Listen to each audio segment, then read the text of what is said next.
Actually, today I've been with Farmers Branch Fire Department for 17 years. I do fire inspections, and I'm the public information officer for the fire department. So I have the pleasure of getting to come out and talk to people about how to make their homes safe and how to make a plan and good things like that. So I have 30 minutes to tell you a presentation that I usually do in an hour and a half. So I'm going to try. I'm going to cut out a few things, but if you have any questions, I'll be at the table for a while, so on a break you can come by and ask me the questions that you have. First I want to let you know how serious the fire problem is. Every year, 3,000 people in the United States die in a fire. There are 13,000 injuries resulting from those home fires.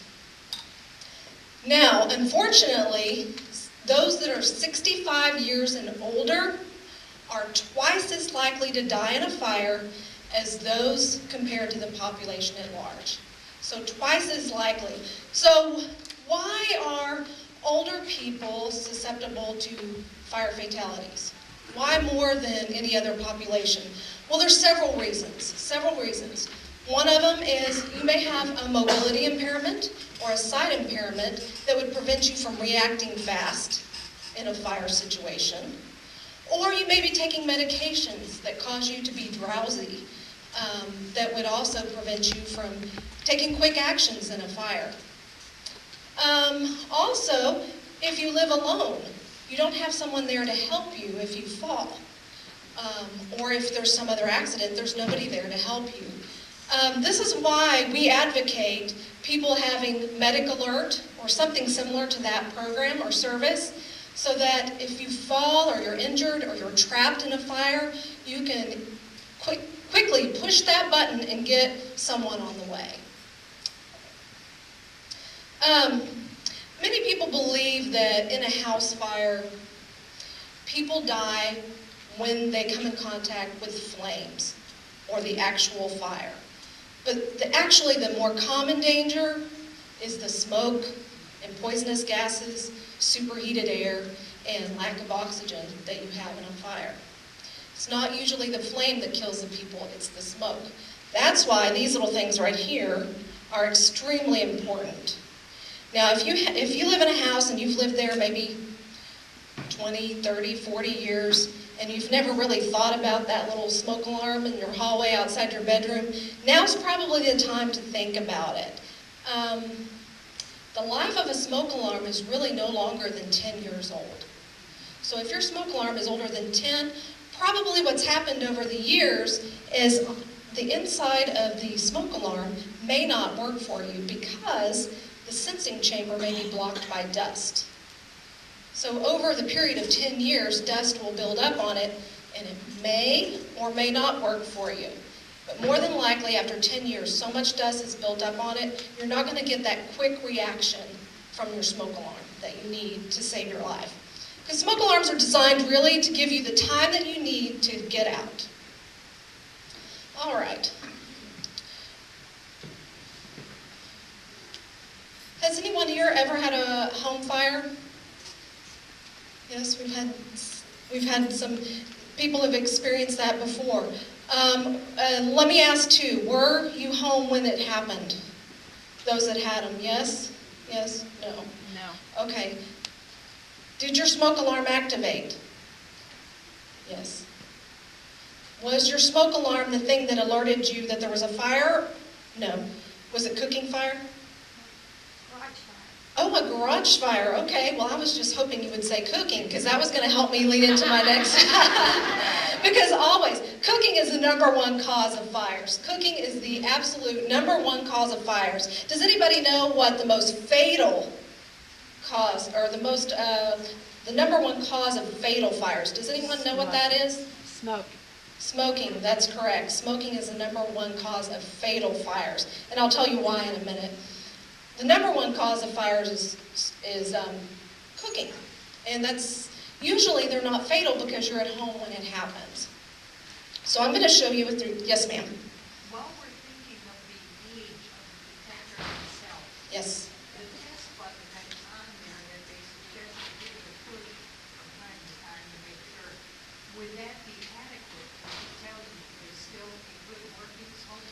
that was a very, very good question.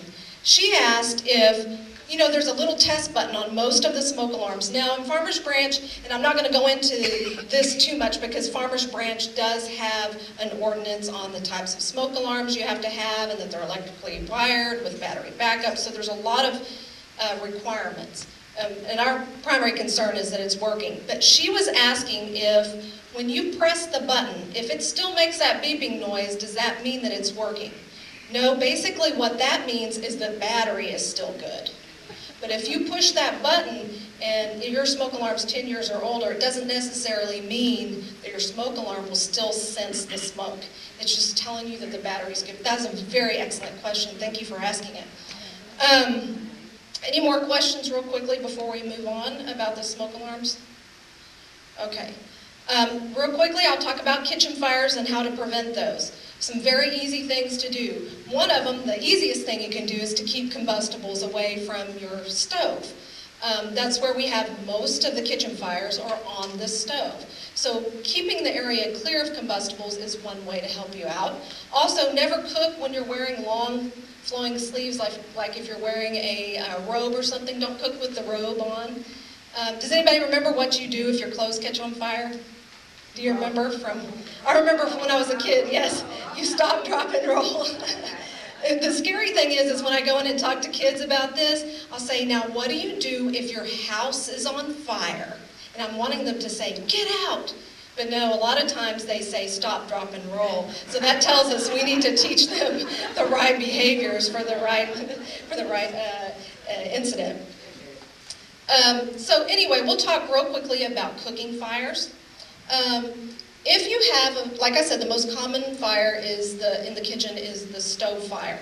So whenever you're cooking, always cook with the lid nearby. You want to do that just in case the fire gets out of control. So let's say you have a fire in this pan, and I'm going to show you a bad behavior here. Say this is the end of your stove. What can happen if you have your pan turned out like this? You can knock it off, right. If you have kids or pets in the house, that's highly likely that it will happen. And unfortunately, I've seen a child that has been burned that way, where they were curious to what mom was cooking, and they pulled this on top of themselves and got severe burns. So always cook with the pot handles turned in, and the best thing is to cook on the back burners. So we're going to say we have a little fire here in the pan, and the first thing we're going to do is not panic. We're going to grab the oven mitt that we're going to have right by. So we're going to put that on. I'll try to do this, hold the microphone at the same time. All right, so we've got our oven mitt. The fire's still in the pan. It's still confined to the pan. We're going to carefully grab the lid and slide the lid over that, and then we've got to turn off the heat. So turn off the burner and wait for it to completely cool. If you're not happy with what's happening, if you're not sure if that fire is going to go out, you need to be calling 911 very quickly and get us out there, and we will come out there and confirm that yes, it's okay, the fire's not going to act up. Now, what you don't want to do is, before it's completely cooled, is to come and lift the lid off the pan, because that fire is going to be looking for oxygen. And if it finds oxygen, it's going to spread. So that's quick and easy, but sometimes that fire might not be inside the pan. It may have spread or splashed out onto the counter. That's when these things come in very, very handy.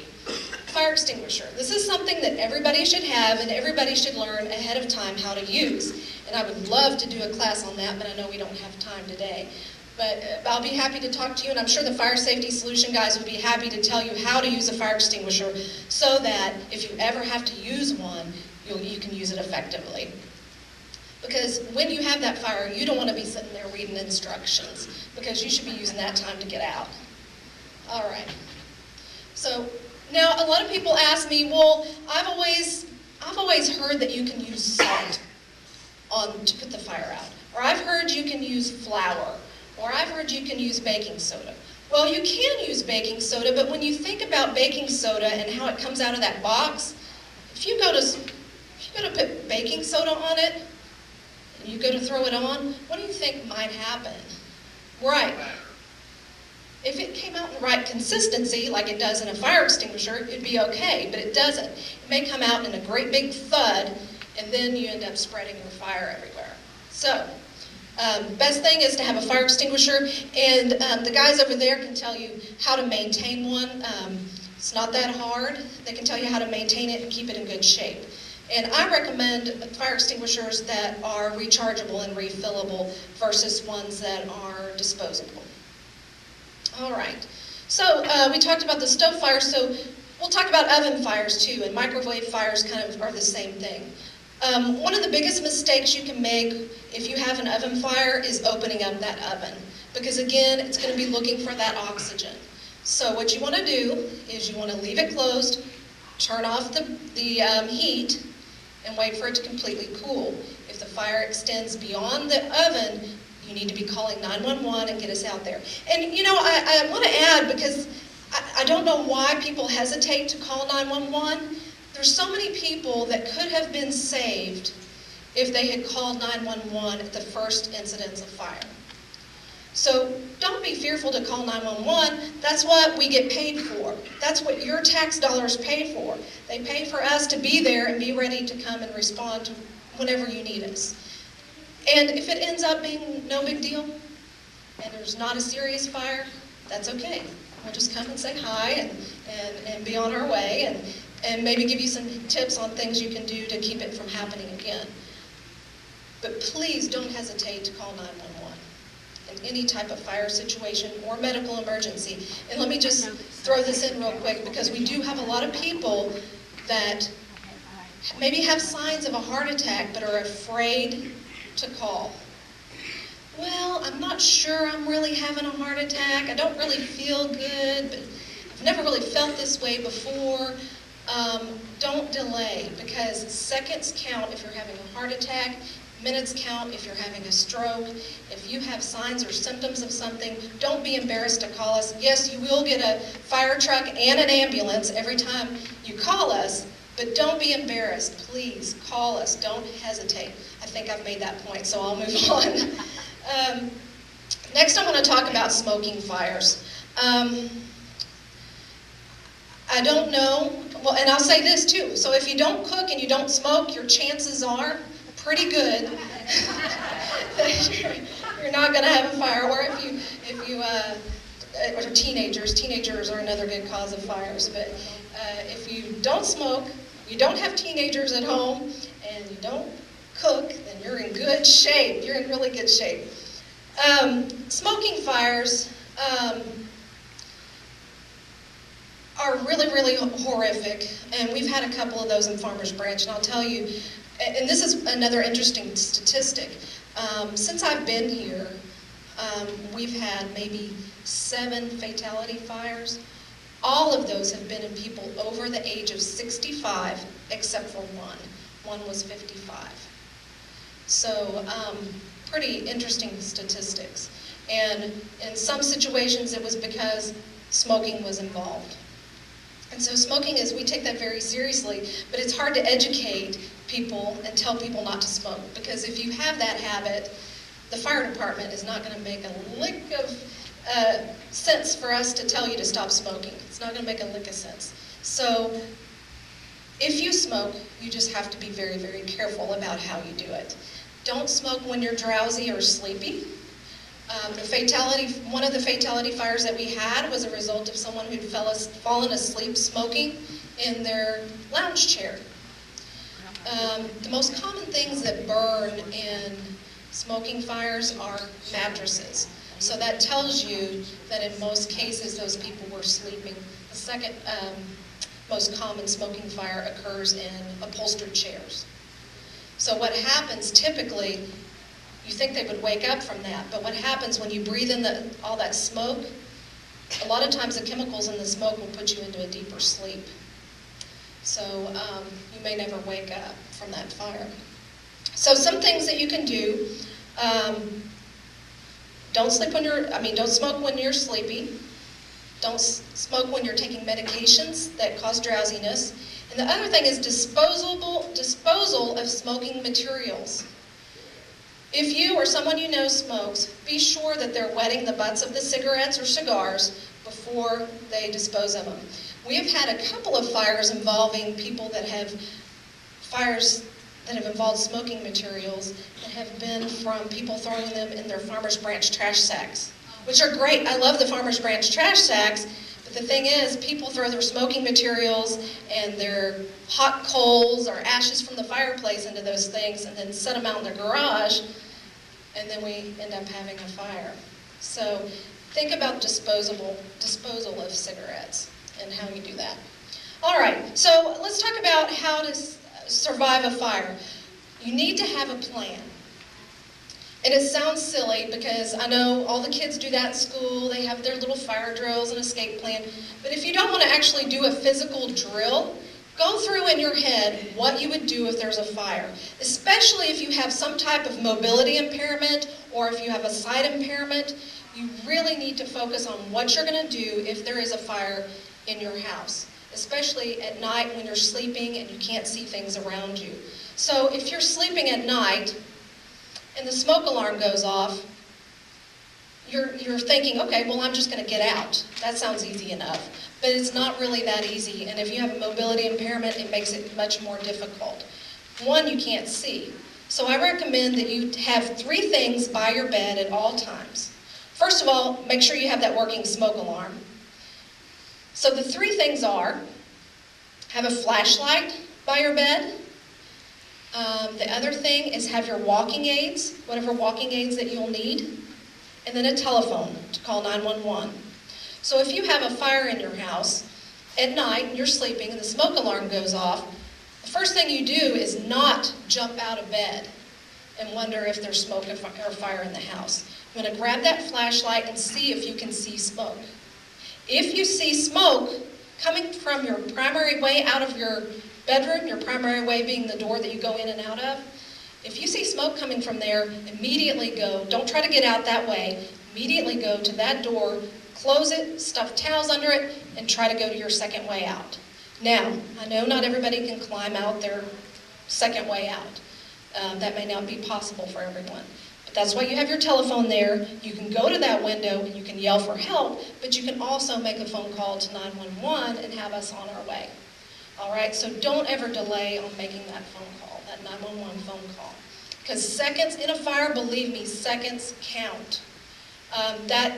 The stuff you've stuffed under the crack, that'll buy you a little bit of time, but not a lot. And luckily in Farmers Branch, we have a really good response time, 3 to 4 minutes. We love for every call to be under 5 minutes. That's something that we really strive for, and that's one of our goals, is to be there in under 5 minutes. But most of them are 3 to 4 minutes, depending on where you're located from our fire station. So one more thing. Any questions so far? I know that's a lot of information. So walk through in your head a plan. What am I going to do if there's a fire? Think about it. Like I said, if you plan, and statistics show, if you plan ahead for an emergency, your chances of surviving are much greater.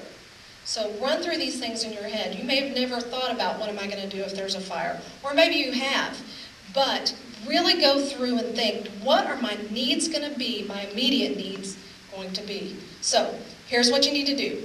1, have a working smoke alarm. 2, have 2 ways out of every room. 2 ways. So that's going to be your primary exit, your door. Your second way is going to be a window, or if you have another door out of your bedroom. So, a door and a window. The second way out, make sure that you have a window that you can get out. If you can't get out it, make sure you can at least open it, and it's openable, or it's operable.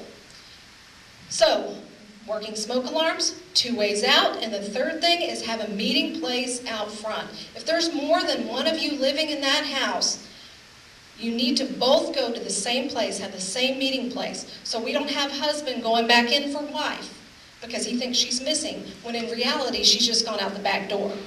So if you go out the back door or the back window, you be sure to go all the way out front and meet that person and know, so you know that both of you are out.